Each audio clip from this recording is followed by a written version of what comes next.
Welcome back. I'm still chatting with Kimberly Morrow, and we are finding out some great tips on how to talk to your youngins about the election. And one thing that's very important to you is to teach them how to think independently, to be independent thinkers.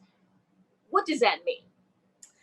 What that means is rather than have a child say, well, I would vote this way because that's the way my parents vote, or that's what I heard, really encouraging your child and asking those critical questions so they really can think about, do I believe that as well? And so asking them those questions, okay, so why do you think that? Why do you believe that? What do you know about that particular political party? I was fortunate that my daughter had a mother who was of one political party and a father who was of the opposite political party. And is it still that way? Yes. So there's balance. There was always balance. She saw how I reacted and lived my life.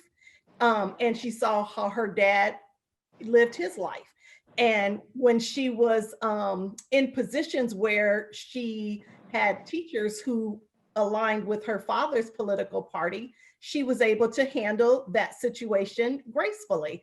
I never told her to align with my political party, and I don't believe her dad ever told her to do that, but it just so happens that she aligned with mine. Okay, you know what? That brings up a really, and you're so happy about that. You're like, yeah. That brings up a good point. Okay, can we just say one's a Democrat and the other one's a Republican? That's correct. That's huge. That's huge. I'm going to guess you're the Democrat. Yes. Okay. That's okay. That's huge, especially in this election year and how divisive things are. So how do you sit your child down and explain, if they're watching these debates, especially that first presidential debate, how do you explain something like that to them? Do you say this is not really how adults should be? Well, anybody should be acting, but especially adults. Yes, especially someone who was a debate coach for years. So absolutely, I really had to, and my daughter is an adult now, but I'm the auntie and, I have other children that are in my care sometimes. And we actually did sit down and watch with her. She's 14. And that is just not like that. It was frustrating because you couldn't hear what the policies were. It wasn't a real discussion. And so we had that conversation that's not normally how debates go. You really should get a sense of what someone is trying to explain in regards to their policies. So this has been a challenge this debate season.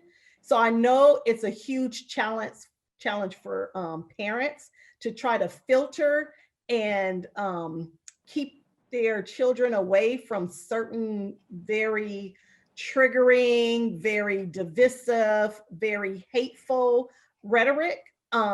But as parents, that we have to put our positive spin on it, and we have to just inform them and empower them. And voting is one way to empower our children. Okay. So Kimberly, let's talk about our Black kids, and in terms of what specifically should parents and elders be teaching them?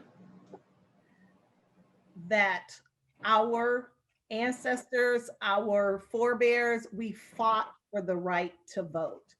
And it's so important because many people died for us to get this right to vote.